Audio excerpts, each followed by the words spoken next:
Thursday. This is Lori Wilson with you on Community Voice. It's Thursday. Do I have to go louder? Wait a minute.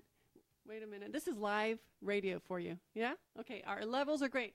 We should start all over again, but that's okay. So, Lori Wilson with you.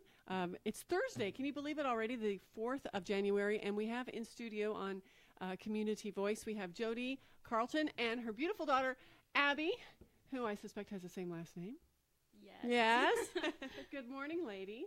And Jodi, you were with me, or I was with you, on this radio station, a couple of months ago? Yes. And we were talking about the West Georgia Autism Foundation, which is a new organization that, tell us about the beginning of that and the reasons, therefore, and all that.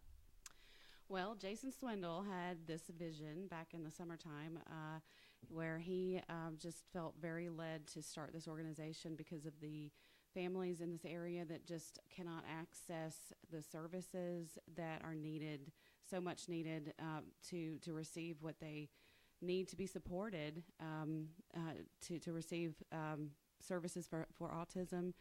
And he recognized the need for more awareness about autism and education about autism. And he just saw that people in this area just aren't getting what they need. So he decided to create this foundation. And during that interview that we had, oh, by the way, if you're listening and you can hop onto the interwebs, we are on Facebook Live right now, News Talk 1330 WLBB.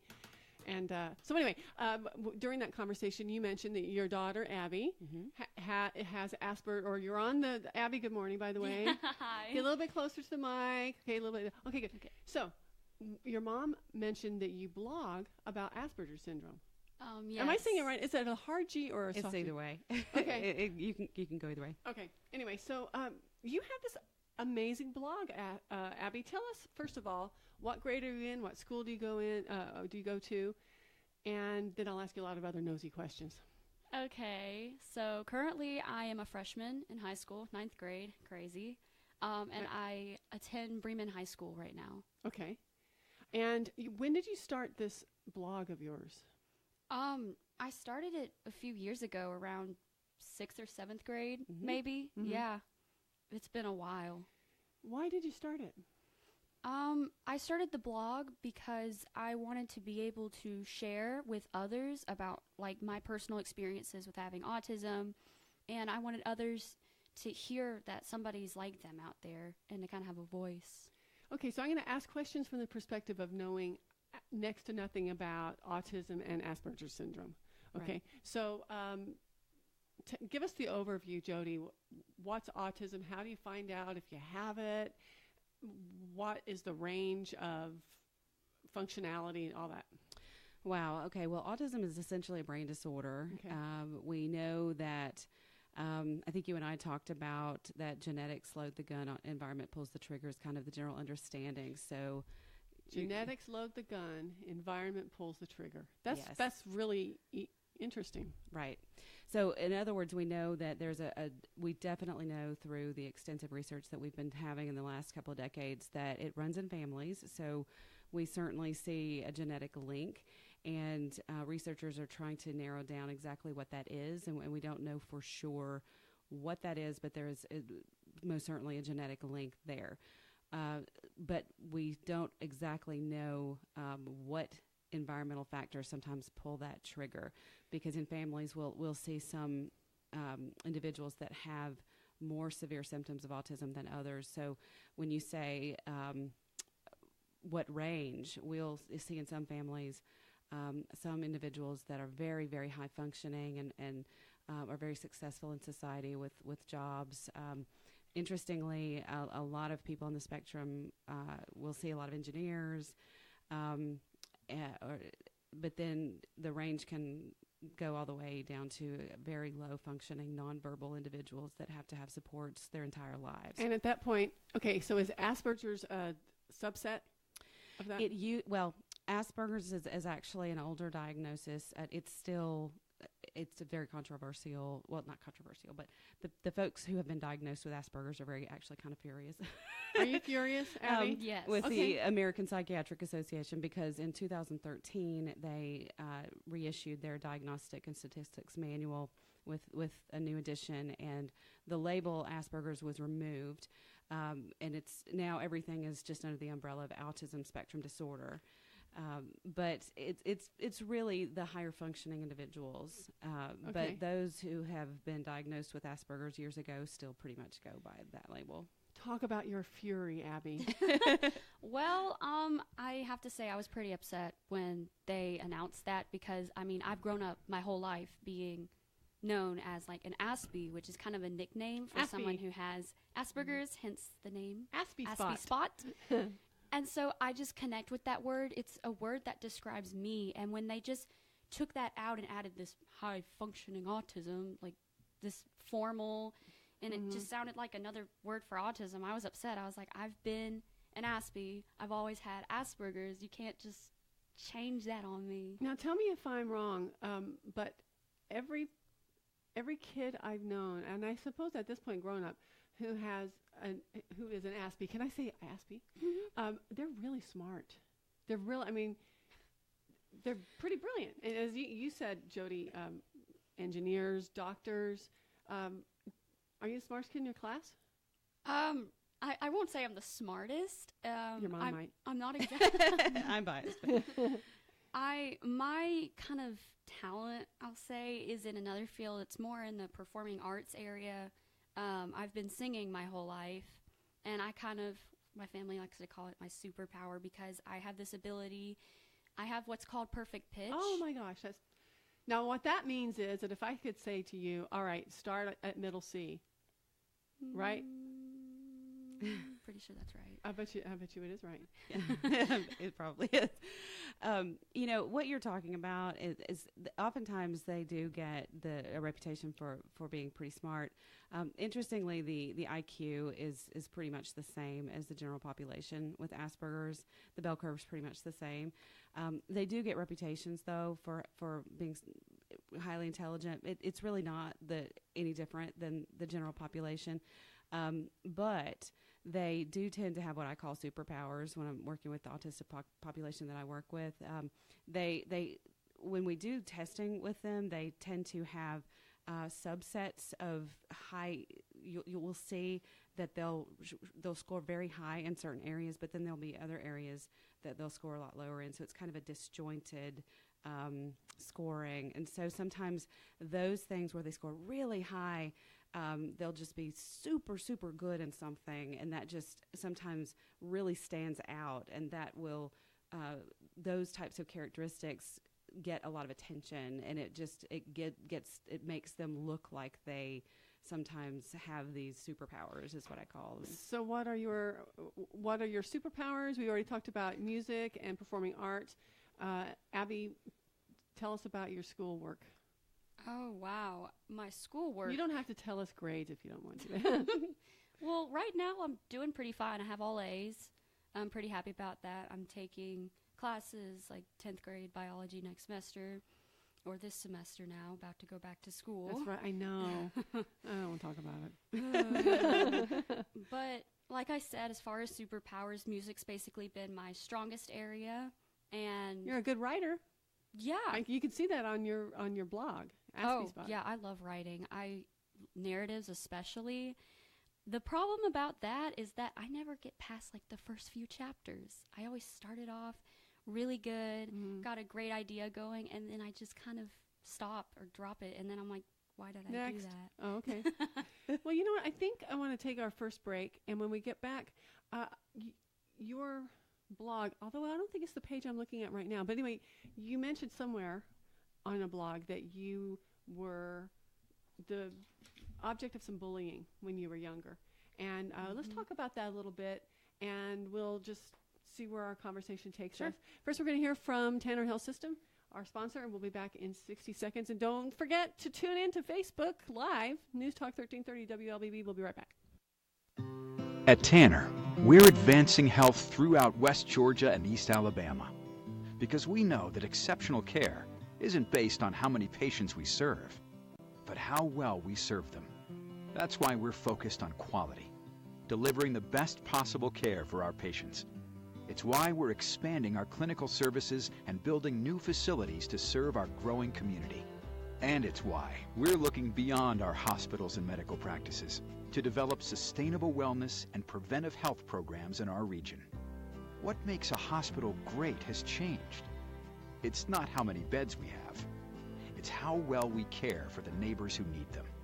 Delivering the right care to every patient, every time, is how Tanner is advancing health with medicine beyond measure. Learn more at tanner.org or find a physician on our medical staff by calling 770-214-CARE.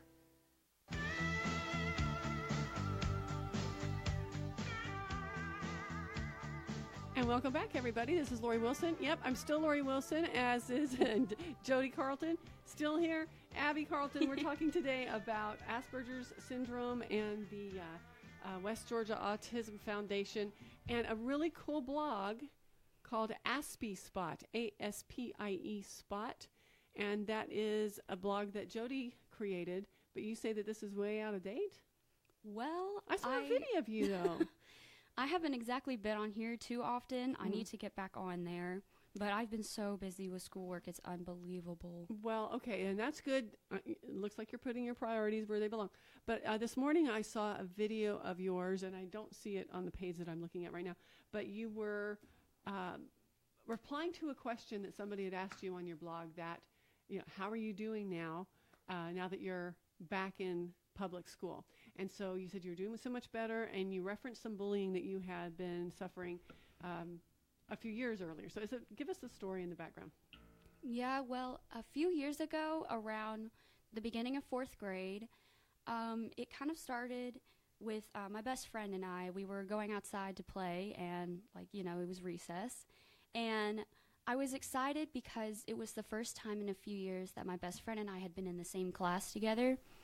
And when we went off to go just have some fun together, one of my other friends kind of wanted to come play with us, but I really wanted just to have some one-on-one time with my best friend. And so I kind of told her maybe tomorrow. And what happened is she just started screaming and yelling at me, and I got all emotional and ran away and cried. Of course. And ever since that day, she kind of she was mean to me some days, and then the next day she'd be like, oh, hey, nothing ever happened. Come here, go away, come here, go away. And she would, yes. Yeah. She brought, my spirits down. I was going home crying almost every single night. I actually got to the point where I had nightmares about her. Jodi, you must have been frantically worried about her. It was, she was not a kid that was ever, had never had nightmares before. And she just went from this really happy kid to, she was coming. And, Abby was never a child that ever wanted to be held or touched. And when she was coming to me in the middle of the night, actually asking for me to hold her, and she was having nightmares and wanting to be held, but then pushing me away, I knew something was really wrong. Is that when you started to suspect that she was on the spectrum, as they say? Oh no, we already did. We definitely knew it at that point. Okay. And so this one kid had the power to do that. Now, is that so? You took Abby out of school. Mm-hmm.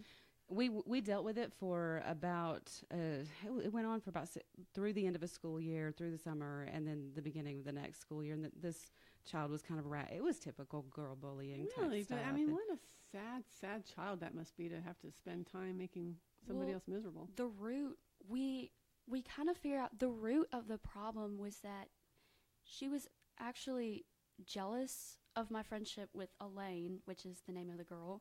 Hi, Elaine. What? Your friendship with Elaine, I was just giving her a shout out. Oh. But she kind of wanted that friendship too, but in a way what she did was not helpful whatsoever. I mean, bullying's never the answer to struggles you're having inside. So do you think that Abby's condition exacerbated this whole sort of schoolyard conflict? I think it did. Bullying is everywhere, and it happens to just about every child. I mean, it's part of a rite of I think every passage. child I know has been through some kind of bullying. I think for her, she really just didn't recognize some of the some of the social cues that were happening, and I think she really got blindsided by it in a lot of ways because she just didn't see it happening and didn't recognize what was happening until boom, it was just right there on her. So you did homeschooling is that right? Homeschooling for 3 years? Yes. Mm-hmm. Okay. And then, so was it really scary when you went, was it to 9th grade? When you I went back in 6th grade. In 6th grade, okay. And I was really nervous, but I felt like I was ready. I was like, I know I can do this. I feel like I could, like, if anybody tries to be mean to me, I will tell them no, give them a firm, solid no. But I was ready to go back. I was ready to have new experiences, and I was ready to just not be homeschooled anymore. Do you have a sense now that somebody else's bad behavior really need not be your problem? Like you are in control of your responses? You have that now? Okay. So what did you learn from that experience, and how has that helped you get there? You said you were in 9th grade? Mm-hmm. Okay. So for three more years, right? You've been in school. I've learned how to stand up for myself. Good. And I've learned that because when I definitely went back into public school, the bullies did lurk out and they did test me because I was the new girl, but I did not let them get to me. I was like, no, you are not needed. You are not good. I'm not going to let what happened before happen again. And I shut them down. And I learned. Wow, that's really good. Yeah, it's really nice being able to not have to worry so much, because I know that if somebody tries to be mean to me, I can tell them no. Okay, so that I know people my age who haven't mastered that life skill yet. Okay, so tell us about being on the spectrum. What does that mean? How does that make you? What's your relationship to just the world or to school, knowing that about yourself?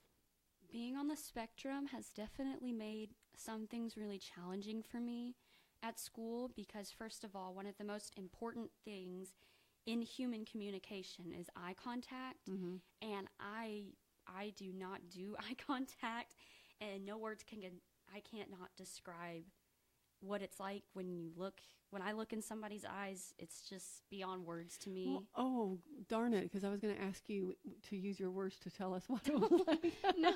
Maybe your mom can help us out with that.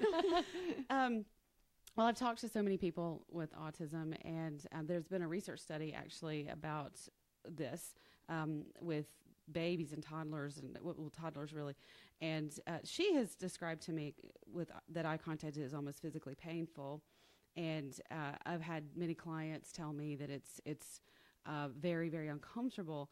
The study that came out, the results of the study were that it's really just that people with autism really don't find eye contact useful for information gathering as much, and less about discomfort.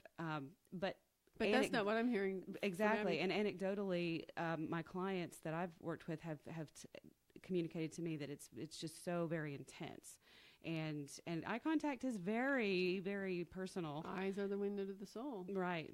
So she has, and my experience with her is, even as a parent, my instinct is I've always look at me, right. And I'm trying to get her to. If you're not watching this on Facebook Live, you're missing out on something hilarious. And as I've actually learned over time that if I really want her to listen to what I'm saying, instinctively I've told her so many times, look at me. And that's really the wrong way for me to get her to listen to what I'm saying, because if she's looking at me, she'll just literally be like this, and she's not hearing what I'm saying because she's trying so hard to concentrate on looking at me that she can't hear what I'm saying. So I'll even tell her to look at my ear or look at my ear. So can you look at my forehead? Yeah. Okay. Anywhere It's besides the eyes is fine. It's just that feeling of seeing another person looking back at me. I don't know how to describe it. It's just physical, right? It's so uncomfortable, and it feels like they're just coming in on me. And okay. and this is typical, or this is I guess it's one of the hallmarks of autism. Interesting. Right. Okay.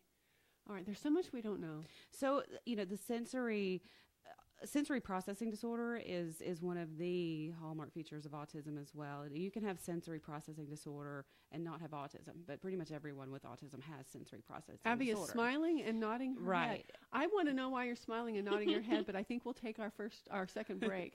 And that'll be our cliffhanger. So we're going to hear from Tanner Health System, our sponsor, and we will be right back. Remember, we're on Facebook Live, News Talk 1330 WLBB. We'll be right back.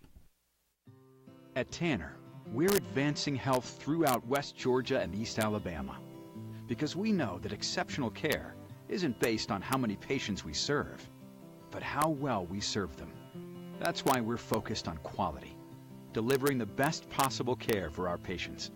It's why we're expanding our clinical services and building new facilities to serve our growing community. And it's why we're looking beyond our hospitals and medical practices to develop sustainable wellness and preventive health programs in our region. What makes a hospital great has changed. It's not how many beds we have. It's how well we care for the neighbors who need them. Delivering the right care to every patient, every time, is how Tanner is advancing health with medicine beyond measure. Learn more at tanner.org or find a physician on our medical staff by calling 770-214-CARE.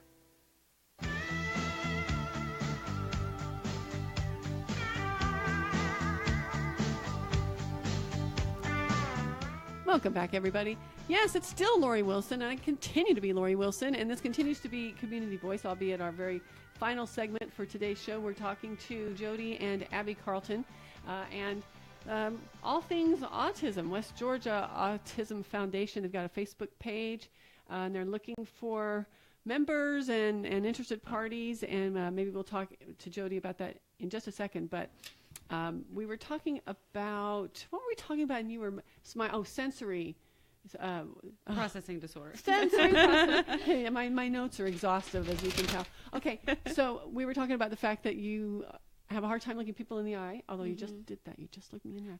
And you were smiling and you were kind of looking down, and I was intrigued. What were your thoughts when your mom was telling us about that?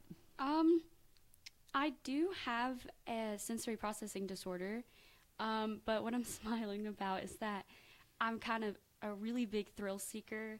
And that means I just took me back to some memories of roller coasters. And okay, bridge the gap between. I'll help her. Sensory processing disorder is just, it has to do with the way the brain processes the senses and all the sensory information. And so people with sensory processing disorder the brain just interprets all the information coming in from the senses differently. And so everyone with autism has this disorder. So some people need more sensory information to process that, what it's seeing, hearing, smelling, in order to experience it than others. And so for her, she needs the sense of motion. So she's a thrill seeker. Her first roller coaster was the Mind Bender at age 6, and she was First of all, I'm impressed you were tall enough. Yeah. You know, roller coasters are kind of a blast. We just got a message from one of our listeners thanking you guys for being here. She has a son who was diagnosed as high-functioning autism back in September.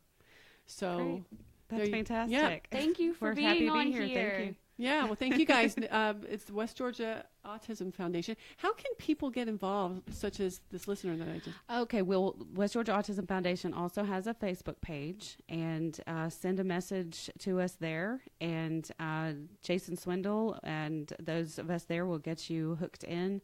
If you send us a message, we'll get you on the email list, and most definitely get you involved. What sorts of activities are you planning? I know this is really kind of a new, I would like to say nascent organization, just born. Yes. Well, we're going to be doing fundraisers for the community to basically, we're going to be doing fundraisers to get funding in order to provide services to these families, like I said before, who need funding to get assistance for their children, to get, if they need testing or if they need services. We're going to be doing more things to raise awareness, to people who need to learn more about autism. It's just a new. We're still figuring it out ourselves. We're still new, but we're getting our nonprofit status soon. But we need people who also have ideas to let us know what they need. So hop on to West Georgia Autism Foundation Facebook page. Mm-hmm. We already have, I think, close to 500 members. Oh, that's wonderful. I That's didn't even know that. yes. Really? And are some of your friends? I mean, do you have?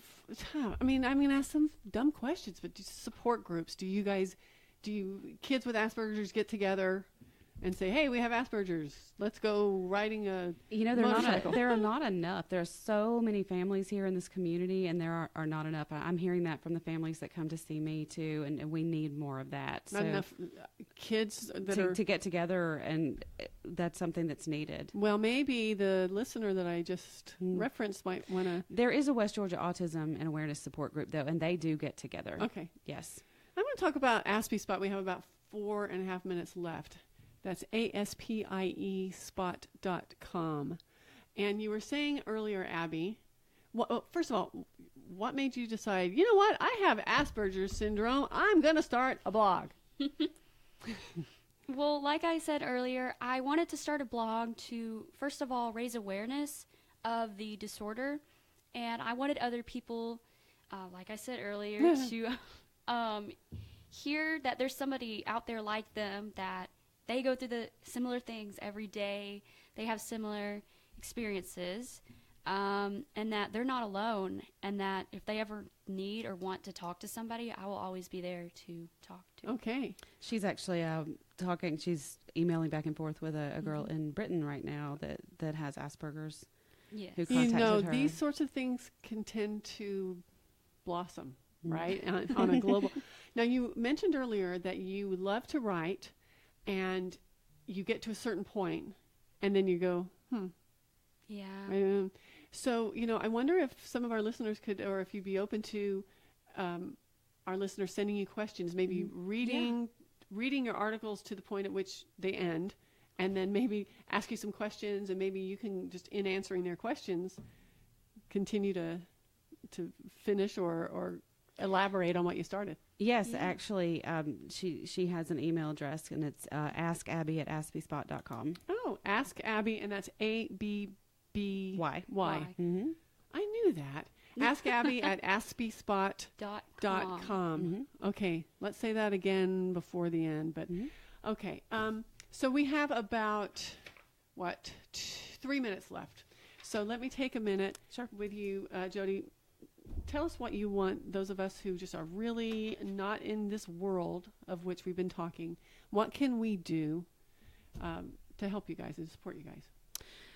Oh, gosh. I guess one of the main things is just to learn more and just to ask questions and just understand that we're out there. The rate of autism is it's 1 in 68 was the last statistic, and 1 in 42 boys.